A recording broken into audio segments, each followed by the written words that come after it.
Okay, I asked on that Sunday, the 17th of August, I said, how many first-time guests do we have here today? Do you know what the total was for the two services combined? 0. Give them the next slide. 2! They were at the first service. Then I asked the next question.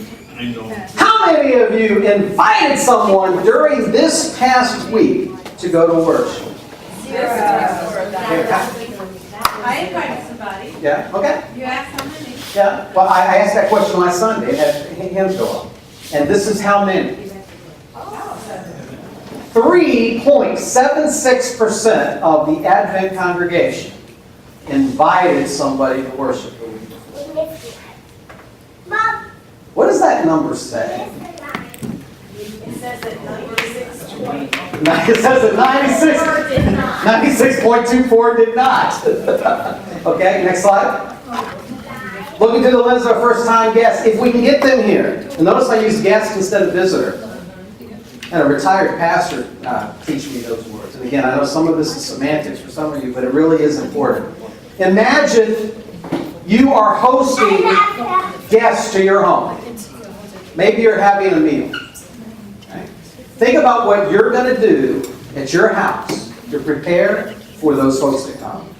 How you're going to welcome them. What you're going to do to make sure it's a good environment for them. What you're going to do when they're there. And what you're going to do as they're leaving. Now what I want you to do for a moment, just leave that up for the way it is. I want you to pretend that you are putting on a pair of glasses. And the lens that you're looking through are first-time guests. You've never been here before. Journey with me a little bit. You drive down Lochrain Boulevard. You see our sign. Does our sign help you? I think it does. I think we got a nice sign.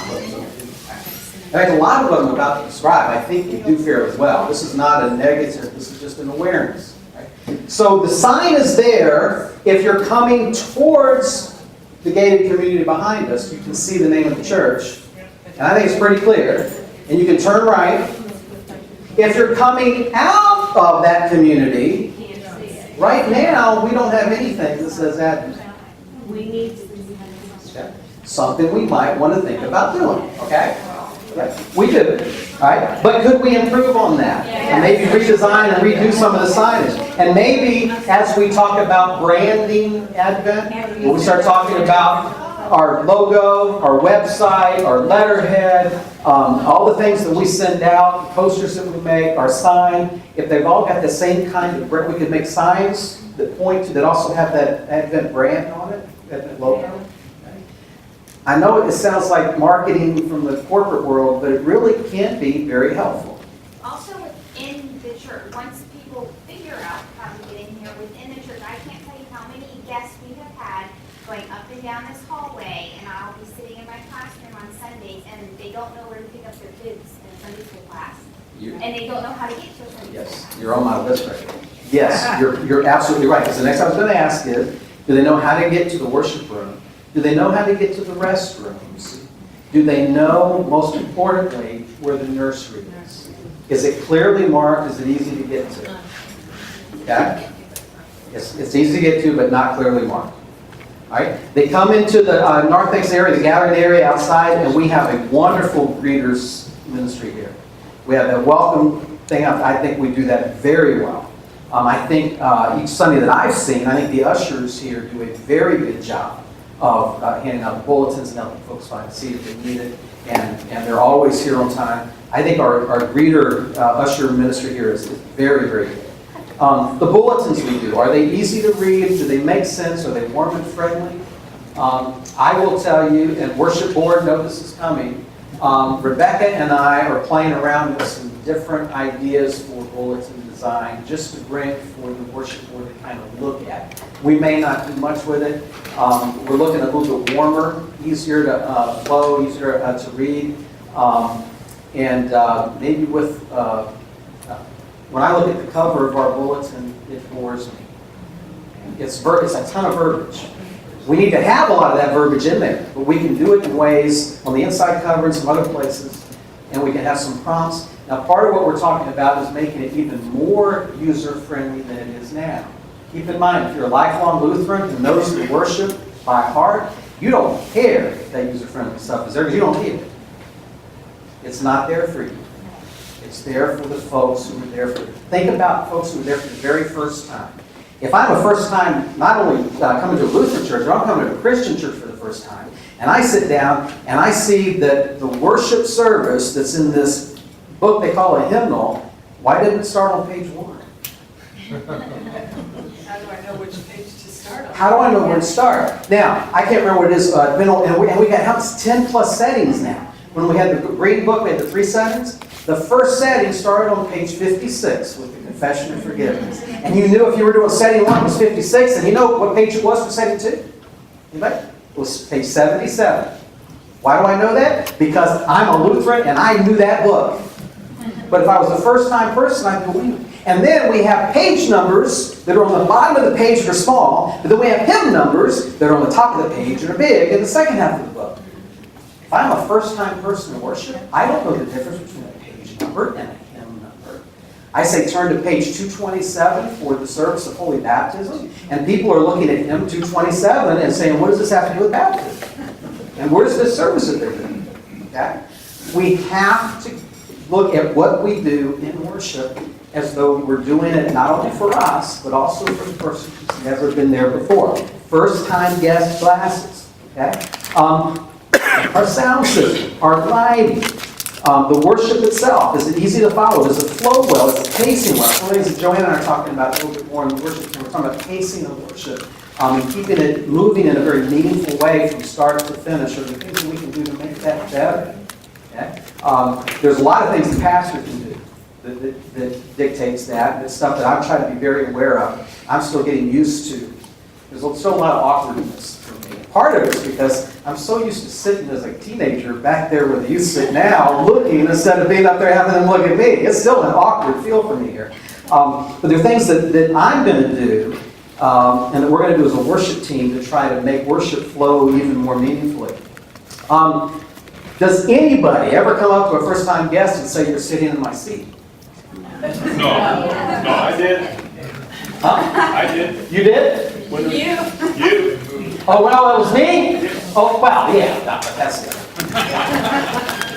I've had that happen. Not here, but I've seen that happen. You want to make your pastor blow a top? Whew, right? One of the things I have noticed, when we take up the offering, we make an awful lot of noise. And that's usually a time when the choir is maybe singing something or special music is being played. And the offering is not a timeout. It's not a commercial. The offering is part of our worship. It's an opportunity for us to give back to God what God has first given us. I know there's going to be a little bit of talking as you're passing the plate. There's going to be a little bit of murmuring. But it should not be a timeout from worship for everybody to take a break and start talking about that. It should be a time to contemplate on what we just did with the prayers and the sharing of peace, and prepare our hearts for what's about to happen with communion. And it's one thing I have noticed is I'm trying to hear the choir, and I'm sitting not too far from the choir, and I can't hear them because there's so much talking on it. That's one thing I will say we need to work on. And that does speak to first-time guests. The sharing of the peace. Imagine what that's like if you're a first-time guest. It's scary. Okay? So the more, and I think we do this well, the more you can just help them with that. You feel welcome, you don't force them, you're not really into the shaking of the hand stuff, just smile. But if you see somebody you don't know, ask them, just say, hey, I've never met you before, or you. And don't be afraid to be wrong. Don't be afraid to ask somebody, if they get offended because they've been a lifelong member here and you don't know that, it's not your fault. It happens to me lots of times. I go up to somebody and I say, I'm so-and-so, did you just move in here? Oh, I normally go to 8 o'clock. Yeah. There's a key to that. There's a key to that in a lot of things. I did that a couple of weeks ago when I came. I think it was the 8 o'clock service, because I usually go 10:30. And I said that to somebody, and at first they're kind of, well, I've been here for 4 years. and I didn't know them. But my key is, how do we do this? How do we go evangelize? How do we invite some of the church? That I think we lack in. How do we say it without, I don't want to say the wrong thing. I don't want to offend somebody. How do I invite my coworker? How do I invite my neighbor? We don't know how. I think that's where our strategic planning is now come in. And we're going to teach and empower. You see on the back of Mr. White, educating, equipping, empowering. That's our mission. But we may not know how to do that. It's great words. So I think when we do our visions and stuff, we're going to start teaching ourselves how to do it. It'll be much easier so we're not fearful. Put on your name tag. Well, and name tags are important too, but I want us to do some educating and training on how to evangelize. And maybe our evangelist team will do some things, some workshops. And I know that there's been some evangelism workshops here in the past that we've sponsored. And I know Jerry and evangelist team have done some stuff in that area. But we need to do some training with that. We also need to train folks on how to recruit. We're going to start working a little bit, hopefully, in the near future on because we can't find volunteers for this. Part of this, how are we going about doing it? And maybe looking at ways to do that too. So let me get through this real quick. So, okay, one more thing, then we're going to finish up with worship. I want to be out of here before 3.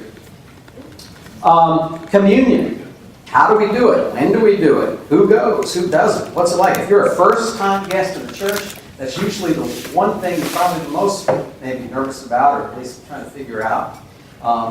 We kind of know how we do it, sort of. Especially now that we're doing it the right way, the perfect way, after I tried to teach you to do it a different way. And I still maintain that with a little bit of traffic flow issues that I had kind of thought through, we could probably have the flow even more. But I do like the table thing too, so this is,